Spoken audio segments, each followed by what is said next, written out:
Good day, I'm Samantha Allen and this is your GIS News for August 2.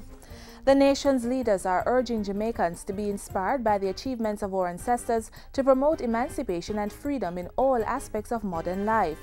In his message to mark Emancipation Day, Governor General Sir Patrick Allen said the occasion should serve as a reminder to stand for the freedom of all who are oppressed. Prime Minister Portia Simpson Miller pointed to the link between emancipation and political independence and called on Jamaicans to carry on that liberation project.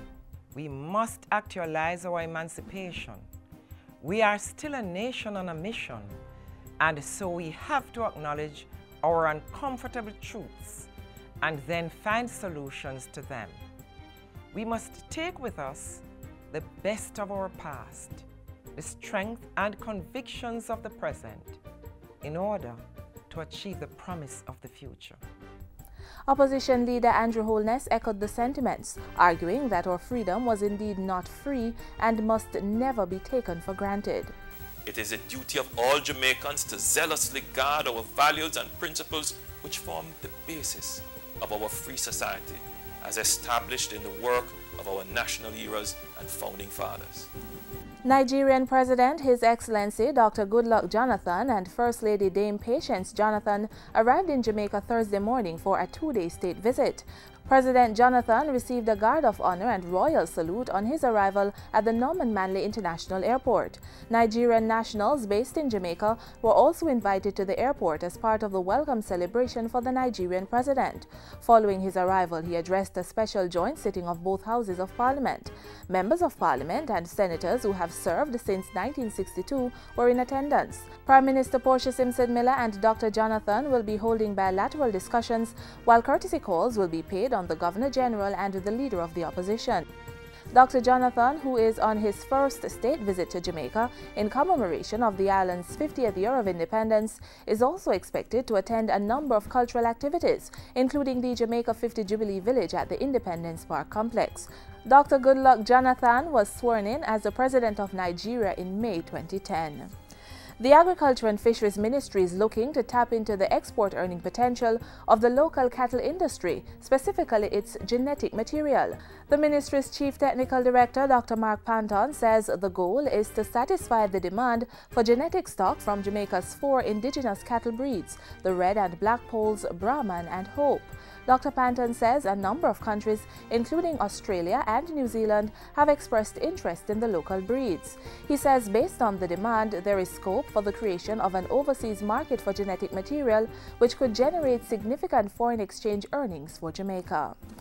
Earlier this week, Prime Minister Portia Simpson Miller presented 27 scholarships and 20 merit awards to youngsters who performed well in the recent GSAT exams. They are part of the Jamaica 50 Petra-Caribe Scholarships and Awards program conceived by the Prime Minister in celebration of Jamaica's Golden Jubilee.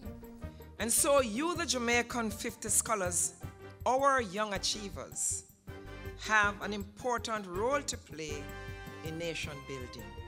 It is a task that requires not only devoting yourselves to your academic study, getting good grades and passing examinations.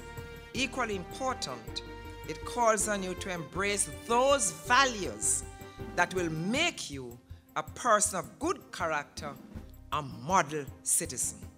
The 27 GSAT scholarship awardees will receive $180,000 each to cover auxiliary fees and subsistence costs each year from grades 7 to 13.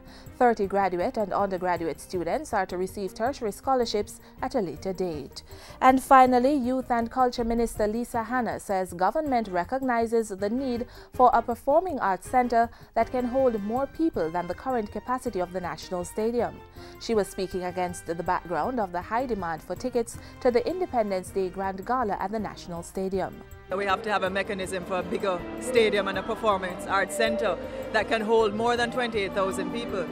In the meantime, she's urging persons who didn't get tickets to the Grand Gala to gather at the various satellite sites, including the area outside the stadium. We have 2.8 million people. The stadium holds 28,000. come out still. Come to the Jubilee Village. You can see the Grand Gala here. Minister Hannah was speaking with JIS News Wednesday night on the first day of the Jamaica 50 Golden Jubilee Village. The village at the Independence Park complex will remain open until Independence Day, free of cost to the public. Patrons can view more than 100 booths on display and at night be entertained by live performances from a wide cross-section of locally acclaimed artists and cultural ambassadors.